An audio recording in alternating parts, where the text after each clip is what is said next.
children, welcome back to your chemistry class. In the previous class, we talked about the concept of mixtures. Now, in this class, we will study about the separate concept, and that is the solution. Let's recapitulate the mixture.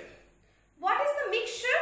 Mixture is a substance that is composed of more than one elements that are not chemically combined together. Okay, that means there is no chemical reaction. Just attaching together or being together, they form any kind of mixture. And we studied about two different types of mixtures, and that is homogeneous mixture especially and the heterogeneous one. So what was the homogeneous mixture? I told you that in that case, or in case of homogeneous mixture, the constituents are evenly distributed in the another constituent in the mixture.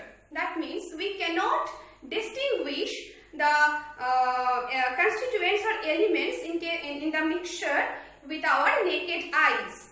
On that conception, a new term is here, that is the solution. So what is the solution and what is the relation between solution and homogeneous mixtures? Because solution actually is a homogeneous mixture that we cannot easily distinguish the particles or the elements or the constituents present in a solution or a homogeneous mixture. Okay, that means the one constituent is evenly distributed in the another constituent, in this case of solution. So the first one, obviously the feature is homogeneous mixture. A solution should be always a homogeneous mixture. The next thing is particle size. The particle present in the solution or a homogeneous mixture always should be smaller than 1 nanometer.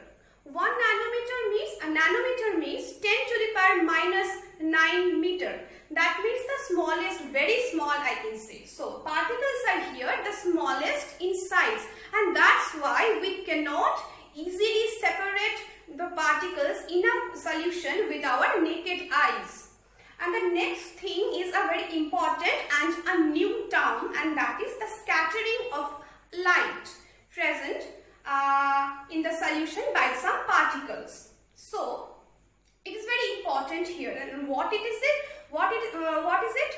It is a kind of experiment. What is the experiment? If we pass a plain polarized light or a beam of light through a solution or a mixture, if the particle size is large, that large particles can scatter the beam of the light. Okay. But if the particles are very small, they cannot scatter the beam of the light. This concept is termed as Tinder Effect, and this is found very clearly visible in the concept of colloids, and that concept we will talk about in our next classes onwards, in this week or in the next week.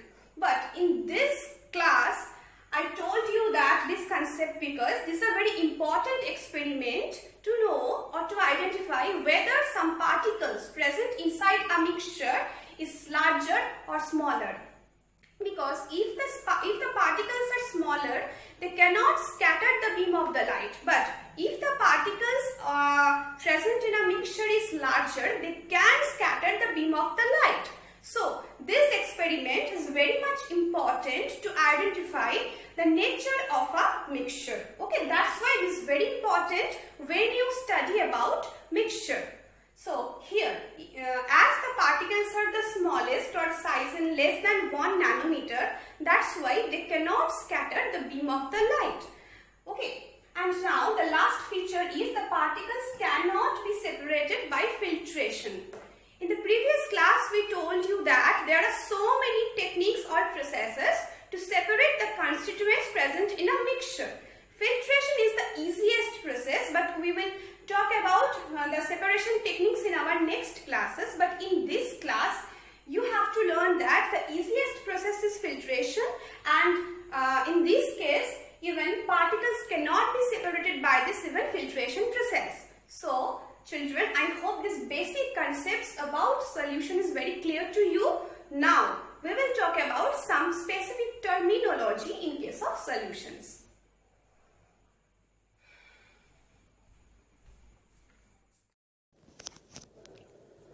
Solutions.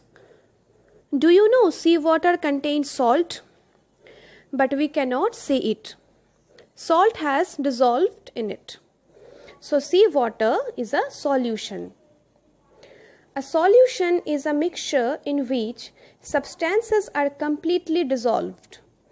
If we evaporate some seawater, we can get back the salt dissolved in it.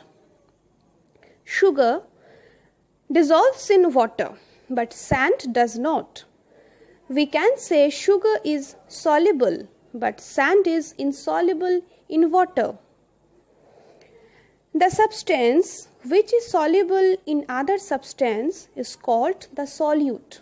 Here, sugar is the solute, and the substance in which a solute is dissolved is called solvent.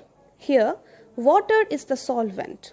So, sugar solute plus water solvent gives sweet water, that is a solution.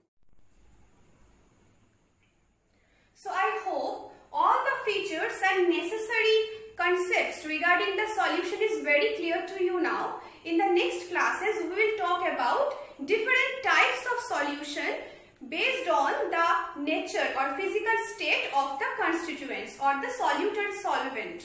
Okay, thank you.